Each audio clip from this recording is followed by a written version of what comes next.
इस वक्त एक बड़ी खबर आ रही है। टीकाकरण अभियान में सरकार ने बड़ा फैसला किया है। 1 मई से टीकाकरण अभियान का तीसरा चरण शुरू हो जाएगा। इसमें खास बात यह कि 18 साल से ऊपर के लोगों को भी अब टीका लगाया जा सकेगा। यह महत्वपूर्ण खबर है क्योंकि कई हलकों से यह मांग उठ रही थी कि अगर टीकाकरण की रफ्तार को तेज करना है तो जो उम्र की पाबंदी लगाई गई है कि 45 वर्ष से ऊपर के लोगों को ही टीका लग सकता है, उसे हटाया जाना चाहिए। 18 साल से ऊपर के लोगों को टीका लगाया जाना चाहिए। आज प्रधानमंत्री नरेंद्र मोदी की सुबह जो बैठक हुई थी उसके बाद टीकाकरण को लेकर के कई महत्वपूर्ण फैसले किए गए हैं। इसमें राज्यों को भी 50% सीधा टीका बनाने वाली कंपनियों से खरीद की छूट दे दी गई है। हमारे सहयोगी परिमल कुमार हमारे साथ जुड़ रहे हैं इस महत्वपूर्ण खबर पर चर्चा करने के लिए। परिमल, ये मांग लंबे समय से हो रही थी कि जो टीकाकरण अभियान है वो रफ्तार नहीं पकड़ पा रहा है, क्योंकि पहली बात तो ये थी कि टीका उपलब्ध नहीं था, दूसरा कई पाबंदियां लगा दी गई थी। तो अब ये बहरहाल फैसला किया गया है कि 18 साल से ऊपर के जो लोग हैं उन्हें 1 तारीख से टीका दिया जा सकेगा। इसके अलावा क्या फैसले किए गए हैं? निश्चित तौर पे, क्योंकि मांग लगातार उठ रही थी और लोग ये भी बता रहे थे और आंकड़े भी इस बात को तस्दीक कर रहे थे कि जो 18 साल से ऊपर के भी लोग हैं वो भी संक्रमित हो रहे हैं और संक्रमण के दायरे में हैं। और यही बड़ी वजह थी कि लगातार कई राज्यों से इस तरह की मांग उठी है।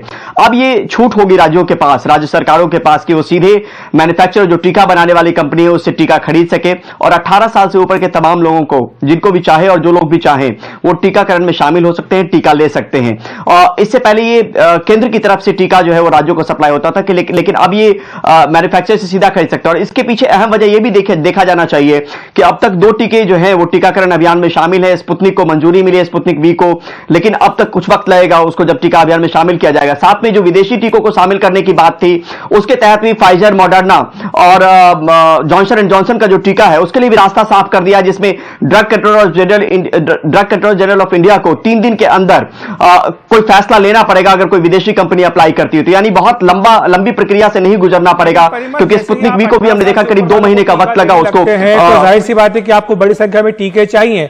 अभी आज की तारीख में हालत यह है कि कई राज्य लगातार यहां प्रधानमंत्री को पत्र लिख रहे हैं, कह रहे हैं कि उनके राज्यों में जो टीके हैं वो सही संख्या में नहीं पहुंच पा रहे। तो ऐसे में आप जब इतने व्यापक तरीके से इसका फैलाव करने जा रहे हैं तो क्या आपके पास पर्याप्त मात्रा में टीके हैं?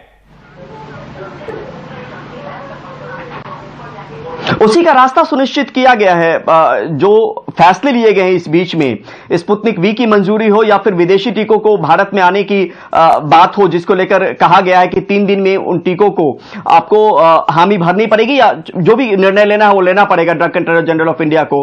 और ये मानकर चल रहे हैं, क्योंकि वीके पॉल से उस दिन भी बात हो रही थी जब उन्होंने इस बात की घोषणा की थी प्रेस कॉन्फ्रेंस के बाद। तो उन्होंने 3 ही वैक्सीन कंपनी का नाम लिया था, मॉडर्ना, फाइजर और जॉनसन एंड जॉनसन। ये 3 कंपनी भारत सरकार की नजर में पहले से हैं जिसको लग रहा है कि वो टीका जो है भारत लाया जा सकता है और मैन्युफैक्चरिंग को बढ़ाया जा सकता है। तो ये तेजी लाने की बात उस दिन भी आपकी और हमारी बातचीत हो रही थी, जिसमें टीकाकरण अभियान में तेजी की बात हो रही थी। तो कुल मिलाकर अभी जो 2 वैक्सीन है उसके अलावा 4 वैक्सीन जो कंपनियां हैं वो जुड़ जाएगी स्पुतनिक को मिलाकर। तो इससे उम्मीद, एक आकलन और उम्मीद जरूर जाहिर की गई होगी भारत सरकार की तरफ से, तभी ये बड़ा फैसला लिया गया है कि उनके पास टीके की कोई कमी नहीं होने वाली है। और ये अपने आप में एक बड़ा फैसला है, क्योंकि आबादी को अगर संक्रमण से बचाना है तो टीका देना पड़ेगा। और उस दिशा में सरकार ने यह कहा है कि जो 45 वर्ष से ऊपर के लोग हैं उनको, जिनको दूसरा टीका लगना है, उस कार्यक्रम में कहीं भी कोई किसी तरह की अड़चन नहीं आएगी। वो कार्यक्रम लगातार समानांतर रूप से चलता रहेगा। लेकिन 1 तारीख से अगर राज्य चाहें तो 18 वर्ष से ऊपर के लोगों को भी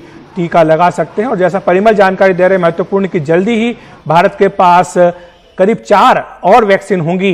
तो वैक्सीन की उपलब्धता भी जो है वो लगातार बढ़ाने की कोशिश की जा रही है। बहुत बहुत शुक्रिया आपका परिमल इस तमाम जानकारी के लिए।